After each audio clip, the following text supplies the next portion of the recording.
I can feel myself being dragged down into a morass of this rap hip hop lifestyle.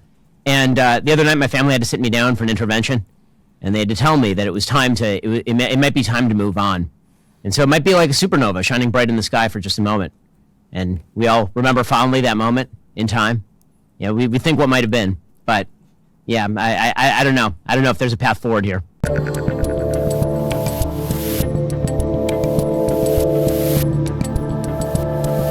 Let's look at the stats, I've got the facts. My money like Lizzo, my pockets are fat. Homie, I'm epic, don't be a wap. Dog, it's a yarmulke, homie, no cap. Look at the graphs, look at my charts. You're blowing money on strippers and cars. You go into prison, I'm on television. Dogs, no one knows who you are. Keep hating on me on the internet. My comment section all woke Karens. And I make racks off compound interest. Y'all live with your parents. Nikki, take some notes, I just did this for fun. All my people, download this, let's get a Billboard #1.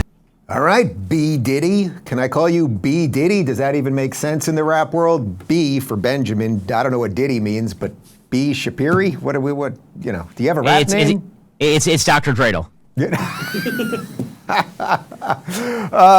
We just played a little bit of your #1 rap song, and I think if I had gone back 10 years to my garage and been sitting there with you going, who is this fast-talking, crazy right-wing maniac? If you would have told me 10 years later he'd be the #1 rapper in America, well, I guess relative to everything else going on in the world, it makes a lot of sense.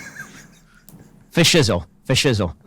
I mean, so, when we were sitting there, us homies, talking over our lives, things have gone in weird directions over the past decade. That portal that opened the alternative reality, yeah, it has not yet closed, and we are there. So, if you've become a rapper now, where does this put you 10 years from now? Ska? I don't know. I don't know, man. I mean, maybe I'll take up your dream of playing in the NBA because, yeah, as Kevin Garnett once said, anything is possible. I'm glad to see your skill set developing, Ben, but let's mostly talk about life and the state of the world and politics and all of that stuff. Well, I guess, is there anything else you want to say about the rap situation? You did it. You're #1. It's very exciting, but you're moving on. You're not gonna. It's the greatest cultural troll of all time. I mean, I'm just gonna pat ourselves on the back over here. There has never been a cultural troll as good as this. I mean, I'm sorry, but me becoming a #1 hip hop artist is legitimately, like, all credit to Tom, all credit to Nova, his girlfriend who directed and produced it. All credit to my parents who paid for 15 years of classical violin lessons so I could become a #1 hip hop star eventually. It's been a journey. It's been a journey. But will this be my career going forward? I have doubts. I don't know. I feel myself already drawn to the lifestyle. I spent the weekend clubbing. Yeah. As we Orthodox Jews do. I was out at the clubs sipping the Henny. I was gonna say, is Cavassier kosher? I'm not so sure. Or yeah, you put the kosher in Cavassier? I have no idea. But I can feel myself being dragged down into a morass of this rap hip hop lifestyle. And the other night, my family had to sit me down for an intervention, and they had to tell me that it was time to. It might be time to move on, and so it might be like a supernova shining bright in the sky for just a moment, and we all remember fondly that moment in time. We think what might have been, but. Yeah, I don't know. I don't know if there's a path forward here. Joking aside for just a moment, because Andrew Breitbart always said that politics is downstream from culture, and definitely you have now hit into this, well, you've been in the cultural thing for a long time, but like this particular rap thing like has hit in a different way. What does that say about the state of the culture? Like actually joking aside that this is kind of where we're at, where this sort of thing happens. Oh, I mean, joking aside, it's the saddest thing in the entire world. I mean, joking aside, the fact that you and I, we spend our life on politics, and that the subset of Americans who follow politics might be 10 million people total, like follow it at a granular, relatively close level. Yeah. That might be 10 million people. And in 4 days, we have 10 million views on this YouTube video. And probably it's been seen at this point on various outlets by 100 million people. I mean, it's the #1 charting song in the world on iTunes. Yeah, the fact that pop culture is so just dominant in terms of what people actually watch and imbibe, and that's an uphill battle for those of us who actually care about values and principles, because the culture that we used to be steeped in, which used to be things like synagogue and church, has been completely taken over by the pop culture, which is why now you're seeing all these dumb fights over Taylor Swift and Travis Kelce and whether it's a CIA op and all this kind of dumb nonsense. How are you feeling about the state of the world? I think last we spoke was probably 2 or 3 weeks right after October 7th. Obviously, the war is still going on, hostages still there, everything else. I mean, we're not only related to that, but just the sort of general state of where everything's at before we get into some of the granular stuff. I mean, you and I, before we got on there, we said, how are you doing? And you said, doing fine, everything is terrible. And that seems to be a pretty good synopsis of where things are, right? We have an unprecedented crisis on our southern border. We have continued militants by Iran in the Middle East, weakness by the Biden administration. We have a breakdown of the social fabric in the United States on everything from drugs to crime. We have a stagnant economy. Like, it just, things seem pretty bad out there. And the great hope that remains sort of rebuilding at the local level. But again, the cultural forces in favor of sort of top-down dictation are very, very strong. So it's definitely a rough time, which is amazing, because if you had asked me 4 years ago where we were, like 2019, before COVID, before BLM riots, before the election, before any of that stuff, I said that we were in about as good a position as I can remember America and the West ever having been in during my lifetime. And how fast things can change is pretty amazing. Yeah, is that would you give that credit right there to Trump? And is that, even though I know a few days before DeSantis dropped out, you actually said that if you were voting at this moment, you would have voted for DeSantis, but I think you've been pretty fair to both of them. And you did vote for Trump last time, I'm 99% sure, right? Yes, I did, yes. Does that sort of explain the resurgence of Trump right there, that it was pretty decent, people do remember that, and then if you just remove the COVID thing, it's like, look what happened here.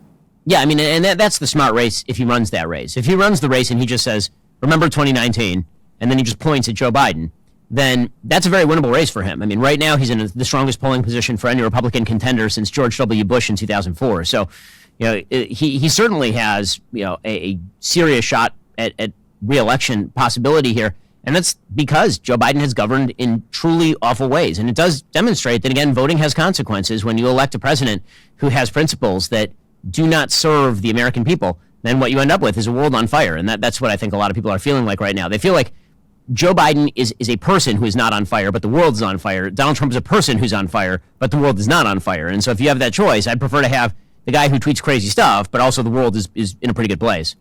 What do you think could be worse right now? Like, what could Biden be screwing up more? You know what I mean? Like, I get it. Like, we could be in World War III right now, but we might be in a couple of weeks. I mean, it just seems to me that we have a man with dementia who's clearly not the pilot of this plane. We don't really know who the pilot of the plane is. Nobody thinks he's competent. And yet here we are. And all of the issues that you just laid out, from the border to international stuff to Bidenomics and everything else. I mean, I think that what could theoretically get worse, on the foreign policy front, there are two things that could get worse, or really three. One, obviously, is that the undropped shoe here is China and Taiwan. I think there's every possibility that if Donald Trump is leading significantly in the polls come June, July, that China just goes for it. That China says, okay, we're going to blockade Taiwan because good shot that Trump is president anyway. We got to get our licks in while Joe Biden is president. And if it sinks his re-elect campaign, well, he's probably going to lose anyways. There's no reason for us to wait on this thing until Trump is president. So that is a shoe that could easily drop sometime this summer. That's sort of my out-of-the-box pick for terrible things that can happen.